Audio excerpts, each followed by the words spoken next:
दोस्तों, मैं चौधरी आबिद अली आज फिर आपके सामने कुछ अपडेट लेकर आया हूँ। जैसा कि आप जानते हैं कि बीजेपी की तानाशाही पूरे मुल्क में हावी है। विपक्ष बीजेपी की तानाशाही से बहुत दुखी है, परेशान है।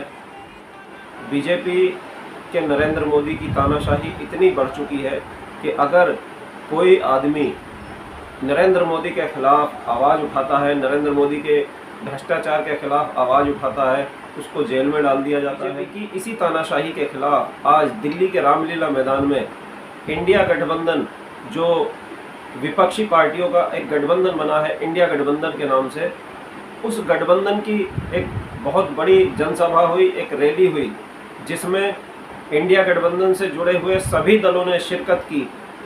इसमें बीजेपी के द्वारा हेमंत सोरेन और अरविंद केजरीवाल की गिरफ्तारी पर चर्चाएं हुई। उनकी गिरफ्तारी के खिलाफ इस आंदोलन का आगाज हुआ। इंडिया गठबंधन के सभी नेता, यूपी से अखिलेश यादव, बिहार से तेजस्वी यादव, महाराष्ट्र से उद्धव ठाकरे, हेमंत सोरेन की पत्नी, अरविंद केजरीवाल जी की पत्नी और कश्मीर के काफ़ी नेता, लगभग पूरे भारत देश से जो विपक्षी दलों के नेता हैं, जो इंडिया गठबंधन में शामिल हैं, उन सभी ने इस रैली में अपनी शिरकत की। और पर इंडिया गठबंधन ने आरोप लगाया कि बीजेपी अपनी तानाशाही से चुनाव आयोग को और जितनी भी स्वतंत्र संस्थाएं हैं, सीबीआई है, ईडी है, विपक्षी दलों के खिलाफ इस्तेमाल कर रही है। कि इस रैली में किस किस नेता ने क्या क्या कहा। राहुल गांधी भी उस रैली में उपस्थित थे, सोनिया गांधी भी थी। आप देख सकते हैं किस तरीके की भीड़ इस रैली में दिखाई दे रही है। इससे ऐसा लगता है कि लोगों में बीजेपी की तानाशाही के खिलाफ आक्रोश बढ़ता जा रहा है और यहाँ हजारों लोगों ने दिल्ली के रामलीला मैदान में बीजेपी के खिलाफ हल्ला बोला है।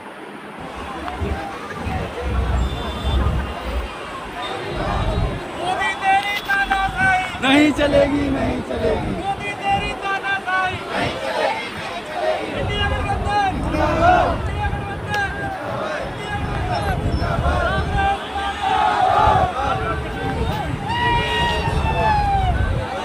तेरा एक ही काम, मोदी तेरा एक ही काम, जब मोदी डरता है।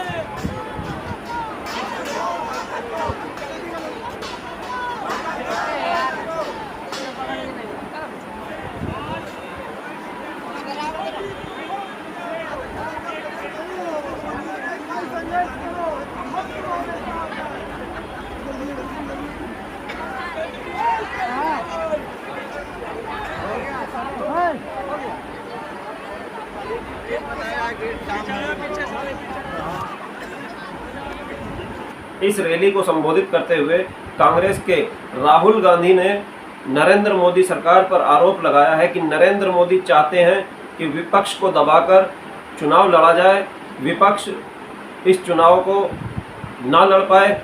इसलिए इलेक्शन कमीशन को नरेंद्र मोदी ने अपने हाथ में लिया, अपने लोग इलेक्शन कमीशन में बिठाए, 2 मुख्यमंत्रियों को जेल में डाला गया, कांग्रेस के बैंक अकाउंट सील कर दिए गए। राहुल गांधी का कहना है कि न्यायपालिकाओं पर भी नरेंद्र मोदी दबाव बना रहे हैं। आजकल आईपीएल के मैच चल रहे हैं, देखते हो आप लोग। मैच फिक्सिंग शब्द सुना है आपने? सुना है? जब बेईमानी से एम्पायर पर दबाव डालकर, प्लेयर को खरीदकर, कैप्टन को डराकर मैच जीता जाता है। क्रिकेट में उसको मैच फिक्सिंग कहा जाता है। हमारे सामने लोकसभा का चुनाव है। अंपायर किसने चुने? नरेंद्र मोदी ने। हमारी टीम में से मैच शुरू होने से पहले 2 खिलाड़ियों को अरेस्ट करके अंदर कर दिया। तो भाइयों और बहनों, ये जो चुनाव हो रहा है, नरेंद्र मोदी जी इस चुनाव में मैच फिक्सिंग करने की कोशिश कर रहे हैं। ये जो उनका 400 सीट का नारा है, ये बिना ईवीएम के, बिना मैच फिक्सिंग के, बिना सोशल मीडिया और प्रेस पर दबाव डालकर खरीदकर ये 180 पार नहीं होने जा रहा है। सब मिलाकर अरविंद केजरीवाल के द्वारा जेल से एक चिट्ठी भेजी है जिसमें जनता के नाम उन्होंने कुछ संदेश दिया है। उस चिट्ठी को पढ़कर सुनीता केजरीवाल ने इस मंच से सुनाया। संदेश भेजा है। इस संदेश को पढ़ने से पहले मैं आप लोगों से कुछ पूछना चाहूंगी। हमारे प्रधानमंत्री मोदी जी ने मेरे पति को जेल में डाल दिया। क्या प्रधानमंत्री जी ने सही किया? क्या आप सब मानते हैं कि केजरीवाल जी एक सच्चे देशभक्त और ईमानदार इंसान हैं? क्या आप मानते हैं कि केजरीवाल जी एक सच्चे देशभक्त और ईमानदार इंसान हैं? ये बीजेपी वाले ये कह रहे हैं कि केजरीवाल जी जेल में हैं, इन्हें इस्तीफा देना चाहिए। क्या केजरीवाल जी को इस्तीफा देना चाहिए? क्या उन्हें इस्तीफा देना चाहिए? केजरीवाल जी को इन्होंने गिरफ्तार कर लिया। आपके केजरीवाल शेर है, शेर। ये ज्यादा दिन तक उनको जेल में नहीं रख पाएंगे। करोड़ों लोगों के दिल में बसते हैं केजरीवाल। जिस बहादुरी और साहस से वो देश के लिए लड़ रहे हैं, कई बार मुझे लगता है कि आजादी की लड़ाई में वो एक फ्रीडम फाइटर थे जो देश के लिए लड़ते लड़ते शहीद हो गए। इस जंग में भी केजरीवाल जी को शायद भारत मां के संघर्ष के लिए भेजा है। अब मैं सुनीता केजरीवाल के बाद हेमंत सोरेन की पत्नी कल्पना सोरेन ने भी अपने दुख को रैली में आई हुई जनता के सामने प्रकट किया। मैं भारत की 50% महिला आबादी एवं 9% आदिवासी समाज के आवाज के रूप में आप सभी के समक्ष खड़ी हूँ। आज अपनी बात कहने के पूर्व मैं बाबा तिलका माझी, बिरसा मुंडा, सिद्धू कान्हू फूलो जानो, खंडा भील जैसे वीर वीरांगनाओं को नमन करती हूँ। हम आदिवासियों की कहानी लंबे संघर्षों एवं कुर्बानियों की कहानी है और हमें अपने महापुरुषों एवं वीरांगनाओं पर गर्व है, क्योंकि हमारे इतिहास, आदिवासी इतिहास शताब्दियों के प्रतिशोध संघर्ष की आग से तपा हुआ, खून से लिखा हुआ इतिहास है, जिसे हमें सारे आदिवासियों पर गर्व है। आज इस मंच पर मंचासीन आदरणीय सभी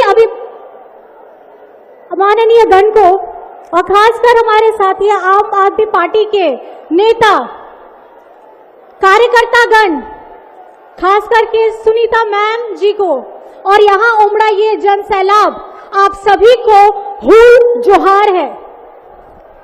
आज ये उमड़ा ऐतिहासिक इस मैदान में सैलाब इस बात की गवाही दे रहा है कि लोकतंत्र को खत्म करने के लिए जिस तरीके से तानाशाह ताकतों ने अपना कदम बढ़ाया है, उसको अंत करने के लिए ये संकल्प सभा यहाँ पे आमंत्रित हुई है, जिसमें आप सभी जन भारत के हर एक देश, हर एक प्रांत से आए हुए हैं।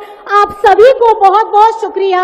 बहुत आज सुनीता जी, आज कल्पना जी बैठे हैं, सोनिया जी बैठे हैं, मैं नमस्कार करता हूं, नमन करता हूं कि इन्होंने इतने दुख झेले, इन्होंने क्या क्या नहीं देखा अपनी जिंदगी में, आंधियां तूफान झेले, लेकिन फिर भी इतने हौसले वाले बैठे हैं और आपके साथ है। आपका प्यार जो है सबसे बड़ी ऑक्सीजन आपका प्यार है।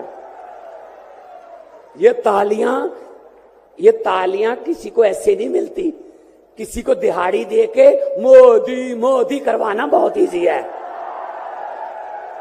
जब कोई दिल से बोलता है ना, वो बात असर रखती है। जब दिल से बोलता है, ये देश के टुकड़े टुकड़े करना चाहते हैं, जैसे राहुल जी कह रहे हैं, ये देश को नफरत की आंधी में लेके गए हुए हैं।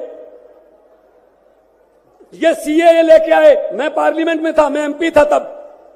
मैंने कहा जी मुझे बोलने का मौका दीजिए, कहते नहीं जी। मैंने कहा जी 30 सेकंड, कहते जी, मैंने कहा जी 30 सेकंड, कहते 30 सेकंड में क्या बोलोगे? नहीं, मैंने कहा जी 20 सेकंड, कहते 20, मैंने कहा हाँ। स्पीकर साहब कहने लगे आपका समय शुरू होता है अब। तो मैंने 20 सेकंड में बोला, मैंने कहा लंबे सफर को मीलों में मत बांटिए, कौम को कबीलों में मत बांटिए। एक बहता दरिया है मेरा भारत देश, इसको नदियों और झीलों में मत बांटिए। अरविंद केजरीवाल को तो गिरफ्तार कर लोगे, लेकिन उसकी सोच को कैसे गिरफ्तार करोगे? जो लाखों अरविंद केजरीवाल देश में पैदा हो चुके हैं, उनको किस जेल में कैद करोगे? अरविंद केजरीवाल एक व्यक्ति नहीं है, अरविंद केजरीवाल एक सोच का नाम है। इंडिया गठजोड़ इकट्ठे हैं, सब इकट्ठे हैं। आज सभी के, मेरे ख्याल में कईयों के तो कैमरे भी कांपने लग गए होंगे, ये इकट्ठे कैसे बैठ गए?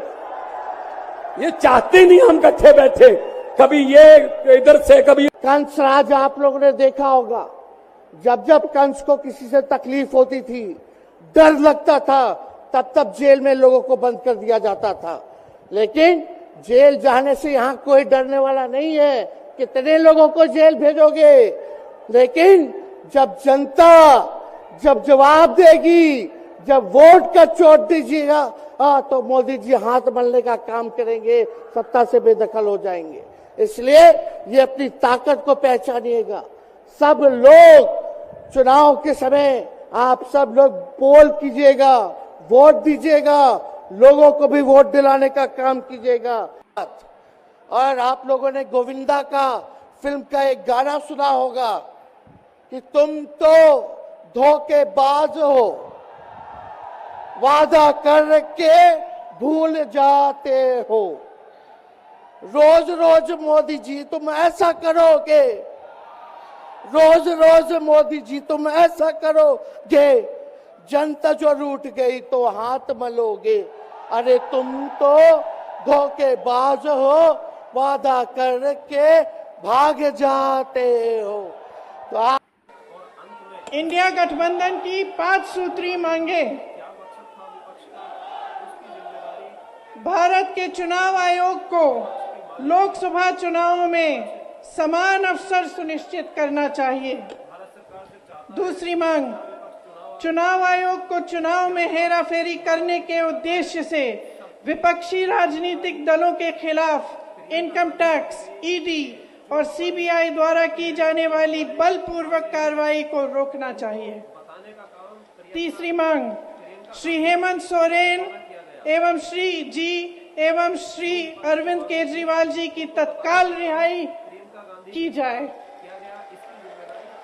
चौथी मांग, चुनाव के दौरान विपक्ष के राजनीतिक दलों का आर्थिक रूप से गला घोंटने की जबरन कार्रवाई तुरंत बंद होनी चाहिए। पांचवी मांग, चुनावी बांड का उपयोग करके बीजेपी द्वारा बदले की भावना, जबरन वसूली और धन शोधन के आरोपों की जांच के लिए सुप्रीम कोर्ट की निगरानी में एक एसआईटी गठित हो जानी चाहिए।